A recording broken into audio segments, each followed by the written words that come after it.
2024 അവസാനിക്കാൻ ഇനി ഏതാനും മണിക്കൂറുകൾ മാത്രം ബാക്കി. കുറേയൊക്കെ വേദനകളും അതിനേക്കാളേറെ ഒത്തിരി സന്തോഷങ്ങളും അടങ്ങിയ ഒരു പിടി ഓർമ്മകൾ തന്നാണ് ഈ വർഷം നമ്മളെ വിട്ടു പോകുന്നത്. അറിഞ്ഞും അറിയാതെയും നമ്മുടെ ജീവിതത്തിലേക്ക് കടന്നു വന്ന കുറേയേറെ വ്യക്തികൾ, കുറേയേറെ സാഹചര്യങ്ങൾ, ചിലപ്പോഴെങ്കിലും നമ്മൾ മറക്കാൻ ആഗ്രഹിക്കുന്ന ചില സാഹചര്യങ്ങളും ചില വ്യക്തികളും എന്നും കൂടെ ഉണ്ടാകണമെന്ന് നമ്മൾ ആഗ്രഹിച്ച് ചേർത്ത് പിടിക്കുവാൻ ആഗ്രഹിക്കുന്ന ഈ വർഷം നമുക്ക് സമ്മാനിച്ച കുറേയേറെ നന്മകളും ഓർമ്മകളും സാഹചര്യങ്ങളും കുറച്ച് കൂട്ടുകാരും ഇതൊക്കെയാണ് തീർച്ചയായും ഒരു വർഷത്തെ മനോഹരമാക്കുന്നത്.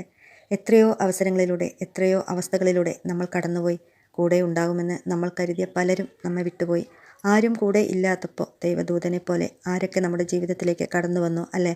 2024 ചില ഓർമ്മകളൊക്കെ ഈ വരുന്ന 2025 കൂടെ ഉണ്ടാവണമെന്ന് നമ്മൾ ആഗ്രഹിക്കുന്നില്ലേ? ചില വ്യക്തികളൊക്കെ നമ്മുടെ കൂടെ വേണമെന്ന് നമ്മൾ കൊതിക്കുന്നില്ലേ? ഇവരൊന്നും നമ്മളെ വിട്ട് പോവരുത് എന്ന് നമ്മൾ ആഗ്രഹിക്കുന്നില്ലേ? ചിലരോട് നമുക്ക് പറയാനില്ലേ, എന്ത് മനോഹരമായാണ് നീ എന്നെ സ്നേഹിക്കുന്നത് എന്ന്.